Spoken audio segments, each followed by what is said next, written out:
राधे राधे, जय श्री कृष्णा। आप सभी के ऊपर माँ वसुदेवता का आशीर्वाद हमेशा बना रहे।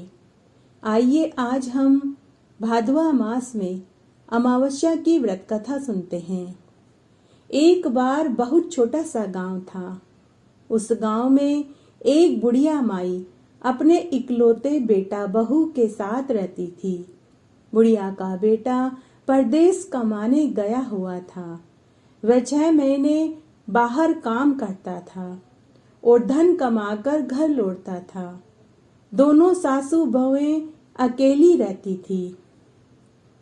दोनों सास बहू माँ बेटी की तरह रहती थी। उनमें कभी कोई लड़ाई झगड़े काम को लेकर नहीं होते थे। वे बड़े ही प्रेम भाव से रहती थी। उनके पड़ोस के सभी लोगों को अचंभा होता था कि देखो सासू बहू कैसे माँ बेटी की तरह रहती है। इनमें तो कभी लड़ाई ही नहीं होती है। जब भी दलना, खांडना, पीसना, गेहूं और दाल साफ करना होता था तो दोनों सासू बहू माँ बेटी की तरह मिलजुल कर पूरा काम करती थी। तब एक बार की बात है, एक दिन बहू ने भोजन नहीं खाया तो सास ने बहू से पूछा कि बहू, आज तुमने भोजन क्यों नहीं खाया? तो बहू ने कहा कि सासू माँ, आज मेरा भादवा मास की अमावस्या का व्रत है। मैंने आज से अमावस्या का व्रत करने का नियम लिया है। मैं अब हर अमावस्या को पितरों के निमित्त भोग लगाऊंगी, बड़ पीपल के पेड़ की पूजा करूंगी और 1.25 सेरी का दान करूंगी और बड़ पीपल को सींचने के बाद और दिया बाती करने के बाद ही एक समय भोजन खाऊंगी।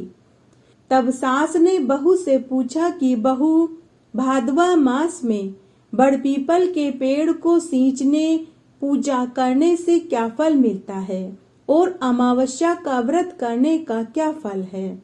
तो बहू ने सासू माँ से कहा कि माँ जी, अमावस्या का व्रत करने और बड़ पीपल के पेड़ को सींचने और पितरों के निमित्त भोग लगाने से घर में अन्न धन के भंडार भरते हैं, पति की उम्र लंबी होती है, अटल अचल सुहाग मिलता है, दीर्घायु आज्ञाकारी स्वस्थ निरोगी पुत्र पैदा होता है, सभी मनोकामनाएं पूरी होती है। तो सास अपनी बहू से बोली कि बहू, मेरी तो उम्र हो गई है, लेकिन तुम इस व्रत को जरूर करो।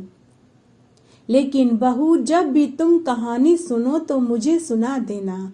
मैं तुम्हारी अमावस्या की बड़ पीपल को सींचने की कहानी जरूर सुनूंगी। इस तरह अब बहू अमावस्या का व्रत करने लगी और अमावस्या के दिन पितरों के निमित्त भोग लगाने लगी, बड़ पीपल के पेड़ को सींचने लगी, दिया बाती करने लगी और 1.25 सेरी का दान करने लगी। इस तरह दिन बीतने लगे। तब एक दिन बुढ़िया माई पड़ोस की औरतों के साथ बैठी हुई थी। तब पड़ोस की औरतों ने बुढ़िया के कान भर दिए कि अरे बहन, तेरी बहू न जाने क्या टोने टोटके करती है, जो भरी दोपहरी में बड़ पीपल के पास बैठकर के पूजा करती है, परिक्रमा करती है, पेड़ों को गले से लगाती है, बड़ के पत्तों के गहने बनाकर के पहनती है, अंगीरे पर भोग लगाती है और 1.25 सेरी का दान करती है। बहन, हमने तो कभी यह रीति रिवाज न देखा न सुना। बहन, तेरी बहू तो काला जादू करती है। उस दिन बुढ़िया पड़ोस की औरतों की सिखाई सीख में आ गई। घर आते ही बुढ़िया अपनी बहू से लड़ाई झगड़ा करने लगी और बोली कि अरे करम जली, जब से तू इस घर में आई है, घर की तो लक्ष्मी ही चली गई है। तेरे तो पग फेरे ही अशुभ हैं। तेरे घर में आने से अन्न धन की कमी आ गई है। हमसे अन्न देवता रुष्ट हो गए हैं। न जाने तू क्या टोने टोटके करती फिरती है। तू तो कलंकिनी है। तब बहू रोती रोती सास से बोली कि सासू माँ, अगर मेरे आने से लक्ष्मी जी चली गई है तो अब मैं ही लक्ष्मी जी को लेकर आऊंगी। आप मुझे बताइए कि लक्ष्मी जी मुझे कहाँ मिलेगी। तब सासू माँ बोली कि लक्ष्मी जी तो बीच समुन्दर में शेषनाग की शैया पर और नारायण के पांव दबाती रहती है। तब बहू बोली कि सासू माँ, मैं लक्ष्मी जी को लेने जा रही हूँ। अब मैं घर तभी वापस आऊंगी जब मुझे लक्ष्मी जी मिल जाएगी, नहीं तो मैं घर ही नहीं आऊंगी। मैं वहीं पर अपने प्राण त्याग दूंगी। जब सास बहू का झगड़ा पड़ोसियों ने और गांव वालों ने सुना तो सभी कहने लगे कि आज सास बहू को क्या हो गया। यह तो माँ बेटी की तरह बड़े ही प्रेम भाव से रहती थी। सभी गांव वाले तरह तरह की बातें करने लगे। उधर बहू सासू माँ से आशीर्वाद लेकर घर से माता लक्ष्मी को लाने के लिए निकल पड़ी। चलते चलते वह गांव से घने वन में पहुंच गई। तब घने वन में उसे एक गाय मिली। तब गाय ने बहू से कहा कि अरे बहन, तू कहाँ से आई है और अब तू कहाँ जा रही है। तो बहू बोली कि हे गाय माता, मैं तो करम जली हूँ, कलंकिनी हूँ। मेरी वजह से लक्ष्मी जी मेरे घर से चली गई है। मेरे घर से अन्न देवता रुष्ट हो गए हैं, ऐसा मेरी सास ने मुझसे कहा। हे गाय माता, मैं लक्ष्मी जी को लेने जा रही हूँ।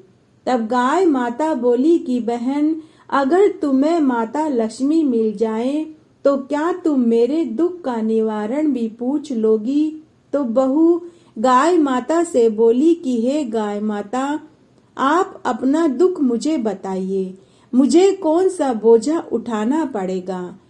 एक क्या, आप जितना कहोगी मैं उतना माता लक्ष्मी से पूछ लूंगी। तब गाय माता बोली कि बहन, मेरे बच्चे होते हैं लेकिन होते ही मर जाते हैं। मैंने ऐसा कौन सा पाप किया है जिसकी वजह से मुझे ये सजा मिल रही है। गाय माता को आश्वासन देकर बहू आगे चल पड़ी। चलते चलते उसे मार्ग में एक घोड़ी मिली। घोड़ी के गले में चक्की का पाट बंधा हुआ था। घोड़ी ने भी बहू से अपना दुख माता लक्ष्मी से पूछने को कहा और कहा कि अगर माता लक्ष्मी मिले तो मेरे दुख का निवारण पूछ लेना। तब बहू ने घोड़ी को भी भरोसा दिलाया और वहां से आगे चल दी। आगे उसे एक बुजुर्ग व्यक्ति मिला जो अंधा और बहरा था, साथ ही हाथ पैरों से अपाहिज था। उस वृद्ध व्यक्ति ने भी बहू से कहा कि बेटी, तुम कहाँ से आई हो और अब तुम कहाँ जा रही हो। तब बहू ने बुजुर्ग व्यक्ति से कहा कि बाबा, मैं माता लक्ष्मी को लेने जा रही हूँ, क्योंकि मेरी सास ने कहा कि मेरी वजह से लक्ष्मी जी रुष्ट हो गई हैं और वो हमारे घर को छोड़कर चली गई है, तो मैं माता लक्ष्मी को लेने जा रही हूँ। तो बुजुर्ग व्यक्ति बुढ़िया की बहू से बोला कि बेटी, अगर माता लक्ष्मी मिल जाए तो तुम मेरे दुख का निवारण भी पूछ लेना। बेटी, तुम माता लक्ष्मी से पूछना कि मैं जन्म से ही बहरा और अंधा हूँ, साथ ही हाथ पैरों से अपाहिज हूँ। मैंने ऐसे क्या बुरे कर्म करे जिसकी मुझे ये सजा मिली है। तो बहू ने कहा कि बाबा, जरूर पूछ लूंगी, मुझे कौन सा बोझा उठाना पड़ेगा। उसके बाद बहू आगे गई। आगे उसे एक आम का पेड़ मिला। बहू थोड़ी देर के लिए आम के पेड़ की छाया में बैठ गई। यह देखकर आम का पेड़ खुश हो गया, क्योंकि उसके पेड़ की छाया के नीचे कोई नहीं बैठता था। तो आम के पेड़ ने बहू से कहा कि बेटी, तुम कौन हो, कहाँ से आई हो और अब तुम कहाँ जा रही हो। बेटी, मेरे पेड़ की छाया में कोई नहीं बैठता और न ही कोई मेरे पेड़ के आम खा सकता है, क्योंकि मेरे पेड़ के आम बड़े ही कड़वे और कसेले होते हैं। तब बहू ने आम के पेड़ को भी पूरी बात बताई। तो आम के पेड़ ने कहा कि बेटी, अगर तुम्हें माता लक्ष्मी मिले तो मेरे दुख का निवारण भी पूछ लेना। तो बहू ने आम के पेड़ से कहा कि जरूर पूछ लूंगी, मुझे कौन सा बोझा उठाना पड़ेगा। उसके बाद बहू वहां से आगे चल दी। आगे उसे एक पीपल का वृक्ष मिला। तो पीपल के वृक्ष ने पूछा कि बेटी, तुम कौन हो, कहाँ से आई हो और अब आगे तुम कहाँ जा रही हो। तो बहू ने पीपल के पेड़ को भी पूरी सच्चाई बताई। तो पीपल का पेड़ बहू से बोला कि बेटी, तुम्हें क्या पता है कि लक्ष्मी जी कहाँ मिलेगी। तो बहू बोली कि हे पीपल देवता, मेरी सास ने कहा कि माता लक्ष्मी बीच समुन्दर में शेषनाग की शैया पर लेटे हुए विष्णु भगवान के पैर दबाती रहती है। तो पीपल का पेड़ बोला कि बेटी, आगे तो घना जंगल है, उस जंगल में खूंखार जानवर रहते हैं, वे तुझे खा जाएंगे। तो बुढ़िया की बहू बोली कि हे पीपल देवता, मेरी सास ने कहा था कि घने जंगल के बाद ही समुंदर आएगा। आज चाहे तो मुझे शेर मिले या भालू या सांप या अजगर मिले, आज तो मैं माता लक्ष्मी को घर लेकर ही जाऊंगी। इस तरह बहू वहां से भी आगे चल दी। बहुत दिनों तक भूखी प्यासी बहू इधर उधर घूमती रही। तभी अचानक वह बेहोश होकर गिर पड़ी। तब बैकुंठ में बैठी माता लक्ष्मी नारायण से बोली कि हे देव, यह हमारी भक्त है, इसके दुखों को तो आपको ही दूर करना पड़ेगा। तब विष्णु भगवान बोले कि हे प्रिय, इसके जैसे मेरे बहुत भक्त हैं, मैं किस किस के दुखों को दूर करूंगा। तब माता लक्ष्मी बोली कि हे प्रभु, यह हमारी सच्ची भक्त है, कई दिनों से भूखी प्यासी है। इसने भादवा मास की अमावस्या के दिन से अमावस्या का व्रत करने, बड़ पीपल सींचने, दिया बाती करने और सवासेरी का दान करने का नियम लिया है। इसने कई अमावस्या के व्रत किए हैं। अगर इसे कोई जंगली जानवर खा गया तो इसकी मृत्यु का पाप हमारे ही सिर लगेगा। तभी भगवान विष्णु और माता लक्ष्मी ने एक साधु और साध्वी का वेश बनाया और जहाँ बुढ़िया की बहू बेहोश पड़ी थी वहाँ प्रकट हो गए और उसके ऊपर अमृत के छींटे दिए कि तभी बुढ़िया की बहू को होश आ गया और वह आंखें मलते हुए उठकर खड़ी हो गई। तब साधु और साध्वी रूप में भगवान विष्णु और माता लक्ष्मी ने बहू से पूछा कि बेटी, तुम कौन हो, कहाँ से आई हो, इस घने जंगल में तुम क्या कर रही हो। तो बहू ने पूरी बात बताई। तब साधु व साध्वी ने बहू से कहा कि बेटी, तुम कैसे पहचानोगी कि भगवान कैसे होते हैं। तब बहू बोली कि मैं जरूर पहचान लूंगी, क्योंकि मेरी सास ने कहा था कि माता लक्ष्मी बीच समुन्दर में नारायण भगवान के पैर दबाती रहती है। बुढ़िया की बहू के भोलेपन के जवाब को सुनकर भगवान विष्णु और माता लक्ष्मी प्रसन्न हो गए। साधु व साध्वी वेश में भगवान विष्णु और माता लक्ष्मी बहू के सच्चे वचन और सच्चे हृदय से प्रसन्न हो गए। उन्होंने बहू को साक्षात दर्शन दिए। बहू उनके चरणों में गिर पड़ी। तब माता लक्ष्मी ने कहा कि बेटी, तुम वापस अपने घर जाओ, तुम्हारा घर सुंदर महल में बदल जाएगा, घर में अन्न धन के भंडार भर जाएंगे और तुम्हारी सास सोने के पलने में झूला झूलती हुई मिलेगी। और बेटी, तुम्हें 2 सुंदर पुत्र पैदा होंगे। बेटी, तुम इसी तरह से अमावस्या का व्रत करना, बड़ पीपल के पेड़ को सींचना, दिया बाती करना और सवासेरी का दान एक योग्य पंडित को करती रहना। बेटी, तेरे घर में स्थायी लक्ष्मी का हमेशा वास रहेगा। बेटी, तुझे कभी भी दरिद्रता का दुख नहीं देखना पड़ेगा। तब बुढ़िया की बहू ने रास्ते में मिले सभी के दुखों का निवारण पूछा।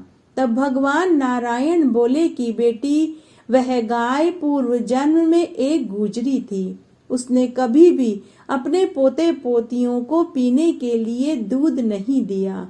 उसे उसी का शाप लगा है।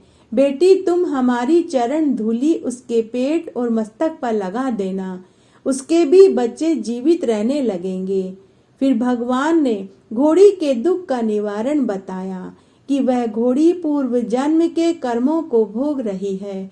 पूर्व जन्म में यह घोड़ी एक ब्राह्मणी थी। उसके पास आटा पीसने की चक्की थी। यह अपनी चक्की पर किसी को भी दलना, खांडना, पीसना नहीं देती थी।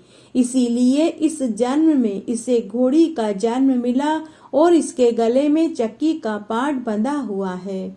बेटी, तू घोड़ी के गले में से चक्की का पाट खोल देना, वह घोड़ी भी दोष मुक्त हो जाएगी। फिर नारायण भगवान ने बुजुर्ग व्यक्ति का कर्मों का दोष बताया कि पूर्व जन्म में वह एक ब्राह्मण था। ब्राह्मण होने पर भी इसने न तो कभी भजन कीर्तन किया और न ही कभी मंत्रों का जाप किया और न ही कभी राम नाम की माला जपी, न कभी मंदिर गया और न ही कभी भगवान के सामने दिया बाती करी। बेटी, तू उस बुजुर्ग के कान में राम राम बोल देना, वह भी अपने दोषों से छूट जाएगा। उसके बाद भगवान नारायण ने आम के वृक्ष के पाप दोष बताए कि इसने कभी भी किसी बच्चे को आम खाने को नहीं दिया, इसीलिए उसके पेड़ के आम कसेले और कड़वे हैं। बेटी, तुम उस आम के पेड़ में से एक आम तोड़कर खा लेना, वह भी दोष मुक्त हो जाएगा। उसके बाद बहू ने भगवान नारायण और माता लक्ष्मी को प्रणाम किया। भगवान नारायण और माता लक्ष्मी ने बहू को ढेरों आशीर्वाद दिए और अंतर्ध्यान हो गए। उसके बाद बुढ़िया की बहू ने भगवान की चरण धूली अपने पल्लू में बांधी और घर की ओर चल दी और रास्ते में मिले सभी के दुखों का निवारण करती गई। सभी ने उसे ढेरों आशीर्वाद दिए। दूधो नहाओ, पूतो फलो, लाखों में बैठो, किरोड़ों में उठो, पीला खाओ, पीला पहनो, तुम्हारा सुहाग अटल अमर रहे, तुम 7 पुत्रों की माँ बनो, तुम्हारा वंश खूब पले बढ़े। सभी ने बहू को ढेरों आशीर्वाद दिया। अंत में जब बहू ने गाय के दुख का निवारण किया तो गाय माता ने भी बहू को ढेरों आशीर्वाद दिए। तो बहू ने झट से अपने पल्लू में गांठ बांध ली। उसके बाद बुढ़िया की बहू घर आई तो उसने देखा कि उसका घर सुंदर महल में बदल चुका था। घर में जगह जगह अन्न धन के ढेर पड़े थे। उसकी सासू माँ सोने के पलने में झूला झूल रही थी। बहू ने सासू के पैर छुए तो सासू ने बहू को गले से लगा लिया। तब बहू बोली कि सासू माँ, आप सही कहती थी, मैं ही करमजली और कलंकनी हूँ। मेरे जाने के बाद आपके घर में सब ठीक हो गया। आपके घर में लक्ष्मी जी आ गई। घर में अन्न धन के भंडार भरे पड़े हैं। सासू माँ, अब आप इस घर में आराम से रहिए, मैं ही चली जाती हूँ, क्योंकि अगर मैं अब इस घर में रहूंगी तो आपकी लक्ष्मी जी वापस रुष्ट होकर चली जाएगी। तब सास बहू से बोली कि बहू, यह सब कुछ तो तेरे अमावस्या के व्रत और बड़ पीपल को सींचने, दिया बाती करने और सवासेरी का दान करने के फल के सत का प्रताप है। यह सारे ठाट बाट बहू तेरे से ही हैं और तेरे से ही रहेंगे। उसके बाद दोनों सासू बहू फिर से खुशी खुशी माँ बेटी की तरह रहने लगी। तब एक दिन परदेश से बेटा खूब सारा धन कमा कर के लौटा और घर की स्थिति देखकर बेटा अपनी माँ और पत्नी से बोला कि जब मैं घर छोड़कर गया था तो हमारा मकान टूटा फूटा 2 कमरों का था। अब यह सुंदर महल नुमा कैसे हो गया? घर में इतना धन दौलत कहाँ से आया? कहीं तुम दोनों कोई गलत काम तो करना शुरू नहीं कर दी हो? तुम दोनों कोई चोरी चकारी तो नहीं करती हो? तब माँ अपने बेटे से बोली कि बेटा, यह सब कुछ तो तेरी पत्नी के अमावस्या का व्रत करने, बड़ पीपल को सींचने, दिया बाती करने और सवासेरी का दान करने के फल के प्रताप से हुआ है। यह सुनकर बुढ़िया का बेटा बहुत खुश हुआ। फिर अगले महीने जब वापस अमावस्या का व्रत आया तो बुढ़िया की बहू के साथ उसके बेटे ने भी अमावस्या का व्रत किया, बड़ पीपल की पूजा करी, दिया बाती करा और सवासेरी का दान किया। उसके कुछ महीने के बाद बहू को गर्भ ठहर गया और 9वें महीने में उसे 2 जुड़वा पुत्र पैदा हुए और वे सभी इस जीवन के सुखों को भोग कर मरने के बाद बैकुंठ को प्राप्त हुए। इस तरह आज हमने भादवा मास की अमावस्या की व्रत कथा सुनी। आशा करती हूँ यह आपको जरूर पसंद आएगी। मेरे साथ बने रहने के लिए आपका धन्यवाद। आगे आने वाली कथा कहानी के लिए भी आप इसी तरह मेरे साथ बने रहें। धन्यवाद।